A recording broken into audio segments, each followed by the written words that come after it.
Maagang anunsyo ni Vice President Sara Duterte na tatakbo siyang Pangulo sa eleksyon 2028, may mga pinalulutang ng posible niyang makaharap. Isang matunog ngayon si dating Vice President at ngayon Naga City Mayor Leni Robredo. Pero sa eksklusibong panayam ng GMA Integrated News, sinabi ni Robredo na prioridad niya ang Naga. Relax lang muna lahat. Magtrabaho muna. Kasi ang layo-layo pa ng eleksyon. Tingin ko ang laking disservice nun sa city namin. Kung kauupo ko pa lang, politika na kaagad inaasikaso ko, sana hindi na lang ako mandidato. Sa Sabado, pupunta ang Pangulo sa Naga City kung saan Mayor si Leni Robredo na tumakbo sa pagkapangulo kontra kay Marcos noong taong 2022. Ayon sa Malacanang, inspeksyon daw ito ng proyektong Oplan kontra baha at hindi panliligaw. Paglilinaw ni Robredo, matagal nang naset ang pagpunta bukas ni Pangulong Bongbong Marcos sa Naga. Ako sigurado akong hindi siya mag-bring up ng politics kasi alam ko na trabaho yung sadya niya dito. Git ng Malacanang, hindi pa panahon pag-usapan ng politika. Hindi rin daw nangangampanya para sa 2028 ng Pangulo kundi nagtatrabaho at naglilingkod.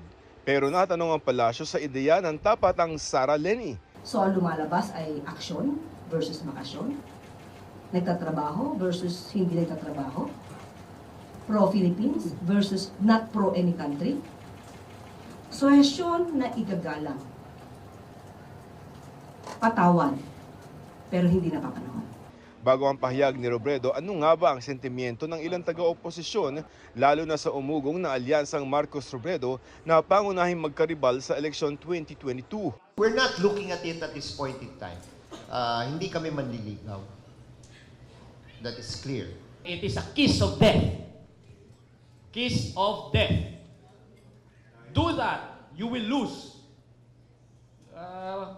Imagine mo sinking ship, doon ka ngayon sumakay sa sinking ship, nilulubog ka, kain suka. Tatanungin kami, bakit kayo nakipag-alyansa?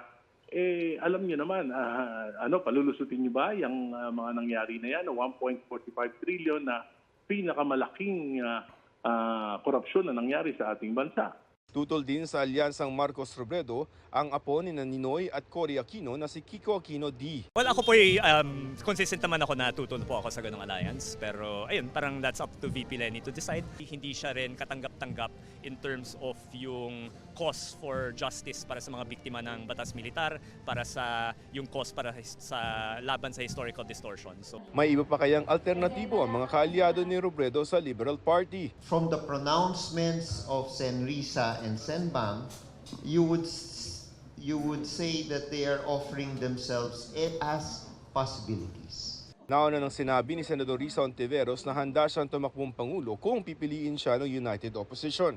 Si Senador Bam Aquino naman wala pang pahayag tungkol sa kandidatura sa pagkapangulo pero nagsabing hindi siya tatakbong Vice President.